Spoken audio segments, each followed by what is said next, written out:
Dis voir maman. Ouais, dis voir papa. Dis voir papa. Voici à quoi ressemble le quotidien de Marvin, 23 ans, et de sa maman Manuelle. Depuis que son fils n'est plus hospitalisé par manque de place dans un service de rééducation, c'est elle qui s'occupe de Marvin à plein temps. Elle s'est aménagé une chambre dans le salon pour être à côté de lui en cas de besoin. Elle peut également compter sur l'aide des personnels soignants à domicile. Lui, un cas aussi lourd, on va dire, c'est la première fois que j'en avais un comme ça.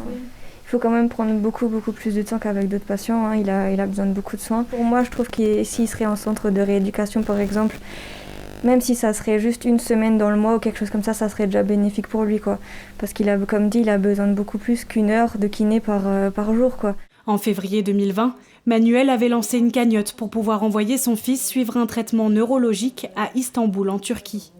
Coût total de l'opération, 84 000 € contre 200 000 € en France. La somme a été atteinte, mais le voyage est tombé à l'eau à cause de la crise sanitaire. C'était prévu qu'on aille en Turquie pour faire des injections cellules souches pour Marvin. Du coup, ça a été annulé vu ce Covid. Mais la somme est toujours en Turquie.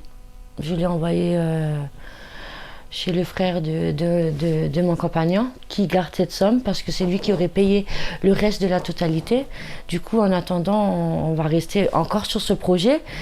Mais quand on pourra le faire, quoi. En attendant ces injections, la maman de Marvin se bat pour obtenir un autre traitement, le cannabis thérapeutique. Lorsqu'il était hospitalisé en Allemagne, il bénéficiait de ce médicament. En France, ce traitement lui a été refusé sans aucune raison valable selon elle. Autre épreuve, le procès contre l'employeur de Marvin au moment des faits. Il s'est déroulé en novembre dernier, verdict en première instance, coupable. Un soulagement pour la famille mais de courte durée, car l'accusé a décidé de faire appel. La famille reste dans l'attente de la prochaine audience. La vérité, c'est on est quand même bien, je suis heureuse quand même si c'est dur. Du coup, le passé, je le laisse, j'oublie pas à fond parce que des fois, je repense à lui comme il était avant. C'est là que ça commence à être dur.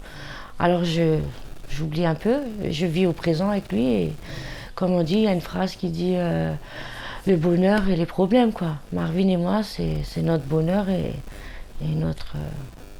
c'est la vie qu'on mène, quoi.